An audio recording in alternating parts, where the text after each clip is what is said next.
Hello, everyone. Welcome to episode three. Why is South Africa moving to GCTO qualifications? Now, I hope for you guys remember from episode one up until episode two. If you guys have not watched the videos, please go back and watch the videos. And on our last episode, I was telling you guys the difference between UCTO and USITA. What are the differences?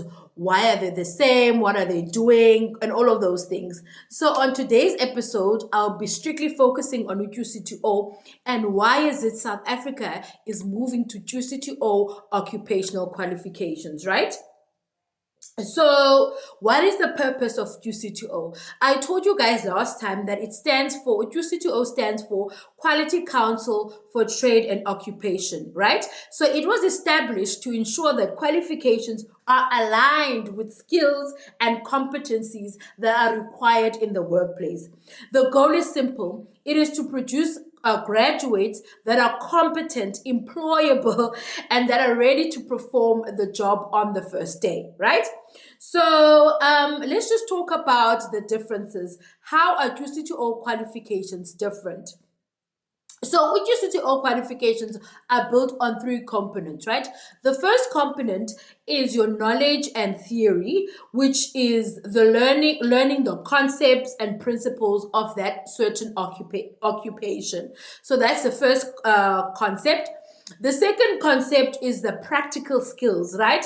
So we develop hand skills, simulated or perhaps in a training environment. So the practical skills are implemented into the program. And the last component is your workplace experience, right? So you're applying the skills and the knowledge in the real workplace. This integrated approach ensures that learners do not only know the theory, but they can also demonstrate the competencies in practice. Now, you guys, when we're talking about UQCTO, you will hear the word ESA, which stands for External Integrated Summative Assessment, right? So, what is ESA? What is it for? The bad, the good, and all of that. So, like I said, it stands for External Integrated Summative Assessments, right?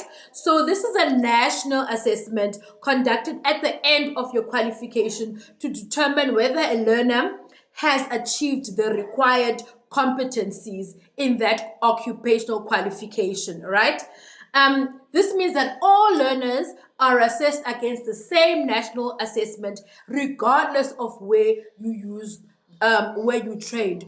So, with the old CETA qualifications, if you enrolled at Anesipo's private college, you would write the final summative assessment at Anesipo, and Anesipo would be the one that writes the summative assessment. Now with ESA and QCTO, it is QCTO who sets the paper. It is QCTO who marks, and you have to go to a QCTO accredited facility to write that exam, right? So this is when you're done with your practical and you're done with your knowledge based.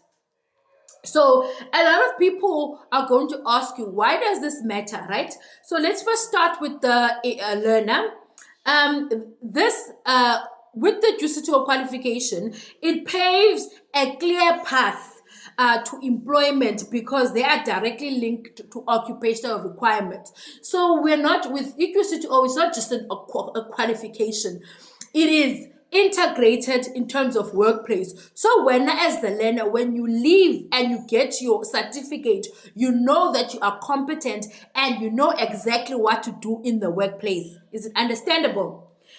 For the employer, it provides confidence that the graduates that acquired the knowledge, the skill, and the workplace experience that are needed to provide effective work when they're at the workplace. So when as the employer, you are comfortable and you know and you have confidence, but this graduate will know exactly what they're supposed to do. And then in total, when we talk about the South African context, we're saying that for South Africa, inclusive qualification help bridge the gap between education, training, and employment. So I'm just going to close here, guys. Understanding QCTO is essential because it represents the future of occupational training in South Africa. In episode 4, I will be explaining the difference between occupational qualifications, occupational certificates, and skills programs. Those are the terms that come up when we talk about the qualification, gaining the qualification. It's either it is an occupational qualification or occupational certificate, or it is a skills program, and that is what I'll be explaining in episode 4. So just to also just end off again, are you guys currently studying QCTO qualifications, or are you guys still enrolled with ISITA qualifications? Please let me know in the comments, and I'll see you guys tomorrow. Bye.